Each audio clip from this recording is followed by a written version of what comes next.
இந்தியாவிலேயே ஃபர்ஸ்ட் டைமாக 10,001 மில்லியம் பவருக்கான ஒரு பேட்டரியை கொடுத்துருக்குன்னு சொல்லி என்னதான் பில்டப் இட்டாலும் இந்த ரியல்மியோட P4 பவர் இந்த பேட்டரியை தாண்டி எந்தெந்த இடத்துலலாம் சொதப்பியிருக்காங்க, எந்தெந்த இடத்துலலாம் நல்லா இருக்குன்னு தெரிஞ்சுக்கணுன்னா இந்த வீடியோ உங்களுக்கு ஒரு சரியான ஆப்ஷனாக இருக்கும்.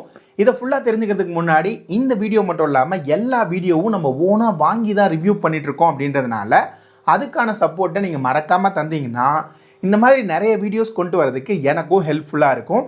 ஃபஸ்ட்டு பாக்ஸில் என்ன இருக்குன்றதுலேருந்து ஆரம்பிக்கலாம். இந்த பாக்ஸ் ஓப்பன் பண்ண உடனே மேக் இட் ரியல்னு போட்டிருக்காங்க. அந்த ரியல் என்னன்றதை தெரிஞ்சுக்கிறதுக்கு முன்னாடி இந்த பேப்பர் அப்படியே கொஞ்சம் ஓரமாக வச்சோம்னா உள்ள உங்களுக்கு சில பேப்பர் ஒர்க்ஸ் பேசிக்கான பேக் கவரோட சேர்த்து சிம் ரிமூவ் பண்ணுறதுக்கான பின்னு கொடுத்துருக்காங்க.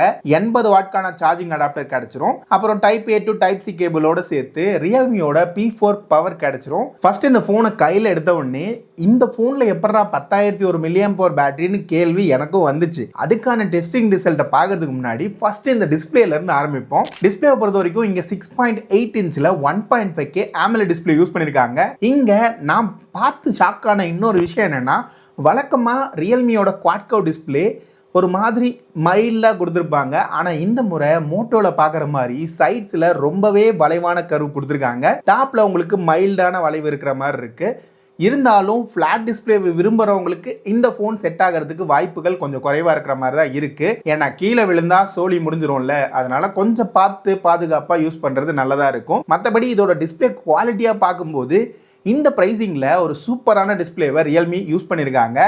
இதில் உங்களுக்கு 144 Hz ரிஃப்ரெஷ் ரேட்டுன்னு சொல்லிட்டு என்னதான் பிராண்டு கிளைம் பண்ணி உருட்டினாலும் ஆக்சுவலாக டெஸ்ட் பண்ணும்போது மேக்ஸிமம் 120 Hz வரலையும் தான் போகுது. டச் ரெஸ்பான்ஸை பொறுத்த வரைக்கும் நல்லா ஸ்மூத்தாக தான் கொடுத்துருக்காங்க. இந்த 144 Hz ரிஃப்ரெஷ் ரேட் அப்படின்றது கால்குலேட்டர்லையும் காம்பஸில் மட்டும்தான் வேலை செய்யுது. அதுக்கு கொடுக்காமையே இருக்கலாமே அப்படின்ற மாதிரி தான் இருந்துச்சு. இருந்தாலும் மார்க்கெட்டிங் இதை அப்படியே கொஞ்சம் ஓரமாக வச்சுட்டு அடுத்து என்ன இருக்குன்னு பார்க்கும்போது இங்கே உங்களுக்கு 4K HDR வரலையுமான சப்போர்ட் கொடுத்துருக்காங்க. இதுலேயும் உங்களுக்கு கிளாரிட்டி வைஸ் நல்லா இருக்குது. இப்போ அப்படியே இதை அவுட்டோரில் எடுத்து பார்க்கும்போது சன்லைட்டோட விசிபிலிட்டி ரொம்பவே சூப்பராக கொடுத்துருக்காங்க. மேக்ஸிமம் 1800 நிட்ஸ் வரலையுமான high brightness mode brand claim பண்ணியிருக்காங்க. இது இல்லாமல் 6500 நிட்ஸ்க்கான பீக் பிரைட்னஸ்ன்னு சொன்னாலும் அது எங்கேயுமே பெருசாக யூஸ் ஆகாது அப்படின்றதுனால அதை ஓரமாக வச்சிடலாம். ஹை பிரைட்னஸ் மோட் நல்லா இருக்கு. இதோட சேர்த்து இங்கே உங்களுக்கு இன்டிஸ்பிளே ஃபிங்கர் பிரிண்ட் சென்சார் கீழே கொடுத்துருக்காங்க.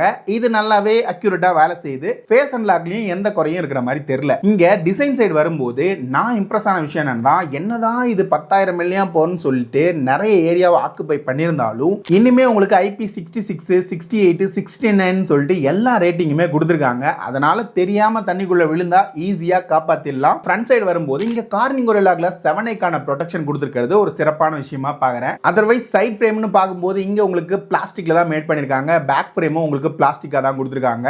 ஓவர் வியூன்னு பார்க்கும்போது டாப்ல உங்களுக்கு செகண்டரி நாய்ஸ் கேன்சலேஷன் மைக் கிடைச்சிரும். பாட்டம் சைடு வந்தோம்னா இங்கே உங்களுக்கு USB டைப் C கொடுத்துருக்காங்க. பக்கத்தில் ஒரே ஒரு ஸ்பீக்கர் மட்டும்தான் இருக்கு. அதுக்கு பக்கத்தில் சிம் கார்டு ட்ரேவும் மைக்கும் கொடுத்துருக்காங்க. சிம் கார்டை பொறுத்த வரைக்கும் 2 சிம்கான ஆப்ஷன் கொடுத்துருக்காங்க.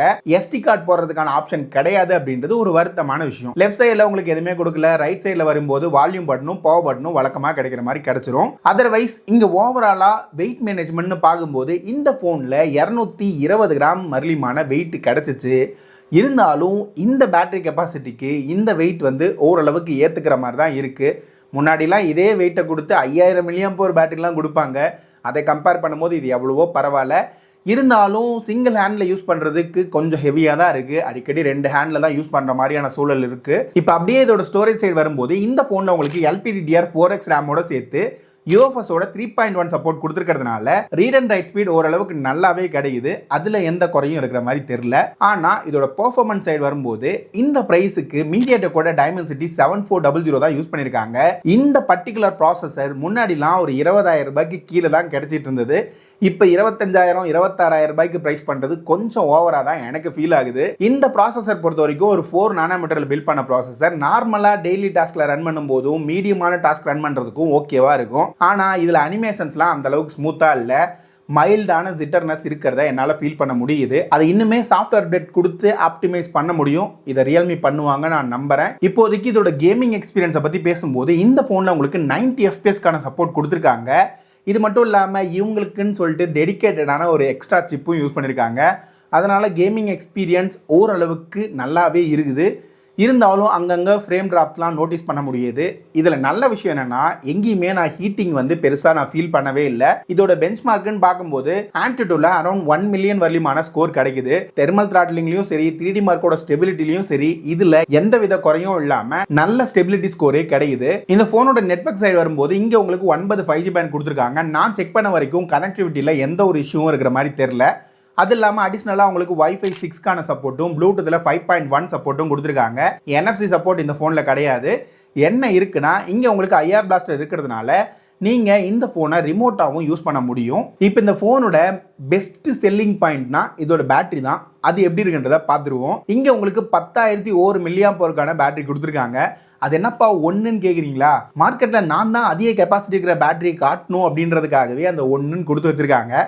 அது இல்லாமல் பார்த்தாலும் இந்த பேட்டரி கெப்பாசிட்டியை வச்சு நான் டெஸ்ட் பண்ண வரைக்கும் 17 மணி நேரம் 20 நிமிஷம் வரலியமான SOT கிடைக்குது. நீங்கள் கேட்கறது கண்டிப்பாக ரியல் தான். இது வரைக்கும் நான் டெஸ்ட் பண்ணும்போது மேக்ஸிமம் 12 ஹவர்ஸ்க்கான SOT கிடைக்கிறதே பெரிய விஷயமா இருக்கும். மற்ற டிவைஸில் 7000 mAh 7500 mAh செக் பண்ணும்போது.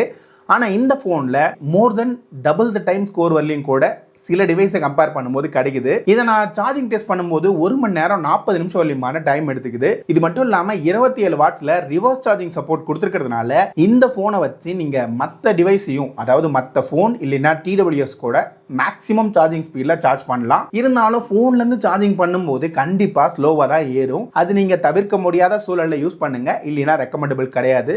ஸோ என்ன சொல்ல வரேன்னா, பேட்டரி லைஃப் ரொம்பவே சூப்பராக இருக்குது. ஆனால் என்ன இங்கே சொதப்பலாம் இருக்குன்னு கேட்டோம்னா, ஸ்பீக்கர்ஸ் வந்து சிறப்பாக இல்லை. சிங்கிள் ஸ்பீக்கர் தான் கொடுத்துருக்காங்க. அதை கூட நான் குறையா சொல்லணும்னு நினைக்கல. ஆனால் இதோட சவுண்ட் அவுட்புட் கேட்டு பார்க்கும்போது கண்டிப்பாக கொஞ்சம் கவலை தர மாதிரி தான் இருக்குது. நார்மலாக கேட்குற அந்த சிங்கிள் ஸ்பீக்கரோட அவுட்புட்டோடையே இந்த ஃபோனில் உங்களுக்கு கம்மியான அவுட்புட் தான் கிடைக்குது. இதையும் சாஃப்ட்வேர் அப்டேட்டை வச்சு ஃபிக்ஸ் பண்ணலாம். ஆனால் பண்ணுவாங்களான்னு தெரில. இதோட அவுட்புட்டை நீங்களே கேட்டு பாருங்கள்.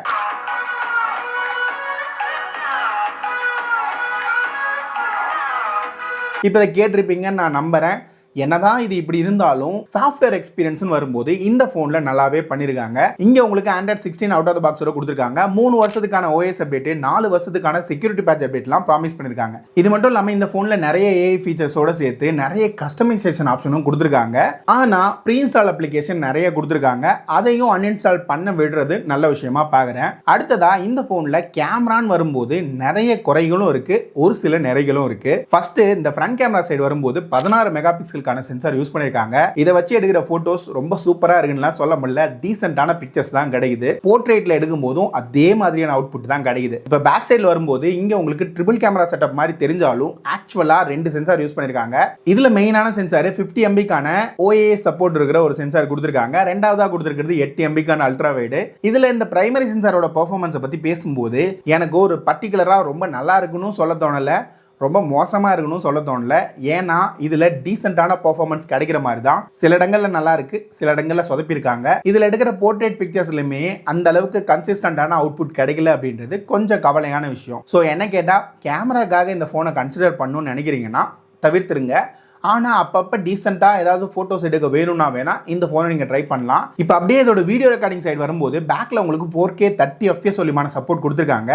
இதில் அவுட்டோரில் நான் டெஸ்ட் பண்ண வரைக்கும் எனக்கு ஸ்டெபிலிட்டி வைஸ் ஓரளவுக்கு நல்லா இருக்குது. டீட்டெயில்ஸ், கலர்ஸ், டைனமிக் ரேஞ்ச் ஆஸ்பெக்ட்லையும் நல்லா கொடுத்துருக்க மாதிரி தான் தெரியுது. பேக்கில் உங்களுக்கு 4K 30 FPSல எடுக்கிற ஃபுட்டேஜில் டீட்டெயில்ஸ், டைனமிக் ரேஞ்ச்லாம் இப்படி தான் இருக்கும். வாக் பண்ணும்போது ஸ்டெபிலிட்டி ஆஸ்பெக்டில் எப்படி இருக்குன்றதையும் பார்த்துக்கோங்க. 4K 30 FPSல அல்ட்ரா ஸ்டெபிலிட்டி மோட் ஆனில் இருக்கும்போது டீட்டெயில்ஸ், டைனமிக் ரேஞ்ச்லாம் இப்படி தான் இருக்கும். வாக் பண்ணும்போது இதில் இருக்கிற ஸ்டெபிலிட்டி டிஃப்ரென்ஸ் எப்படி இருக்குன்றதையும் கீழே இருக்கிற கமெண்ட்ஸில் சொல்லுங்கள். இண்டோரில் நான் டெஸ்ட் பண்ண ஃபுட்டேஜை வச்சு பார்க்கும்போதும் எனக்கு ஒரு நல்ல அவுட்புட் கிடைக்கிற மாதிரியான ஒரு ஃபீல் தான் கொடுத்துச்சு. ஆனால் இதில் ஃப்ரண்ட் கேமரா சைடு வரும்போது உங்களுக்கு 1080p 30 FPS சொல்லிமான சப்போர்ட் தான் கொடுத்துருக்காங்க. இதை வச்சு நான் அவுட்டோரில் எடுக்கும்போதும் எனக்கு அந்த அளவுக்கு சர்ப்ரைசிங்கான ரிசல்ட்லாம் எதுவும் கிடைக்கல. இண்டோரில் எடுக்கும்போதும் இதோட அவுட்புட் வந்து அந்த அளவுக்கு சிறப்பாக இல்லை. இண்டோரில் எடுத்த ஃபுட்டேஜ் நீங்களே கேட்டு பாருங்களேன். ஃப்ரண்ட் கேமராவில் 1080p 30 FPSல ஒரு இண்டோர் கண்டிஷனில் இந்த மாதிரியான ஒரு லைட்டிங்கில் எடுக்கும்போது உங்களுக்கு ஃபுட்டேஜோட கிளாரிட்டி இப்படி தான் இருக்கும். இதில் எனக்கு கொஞ்சம் ஷேக் அதிகமாக ஆகிற மாதிரி ஃபீல் ஆகுது. உங்களுக்கு என்ன தோணுது அப்படின்றத கீழே இருக்கிற கமெண்ட்ஸில் சொல்லுங்கள். ஓகே, இப்போ ஃபைனலாக இந்த ஃபோனோட ப்ரைஸிங்னு வரும்போது இங்கே 8GB 128GB வேரியண்ட்டை 26,000 ரூபாய்க்கு ப்ரைஸ் பண்ணியிருக்காங்க.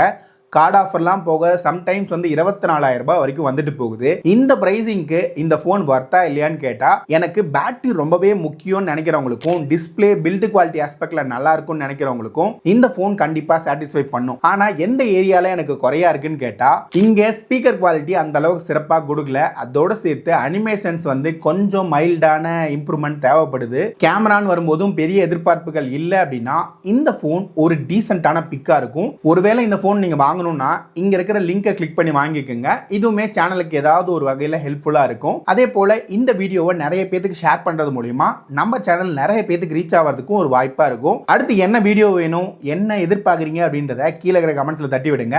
இன்னொரு வீடியோல பார்க்குற வரைக்கும்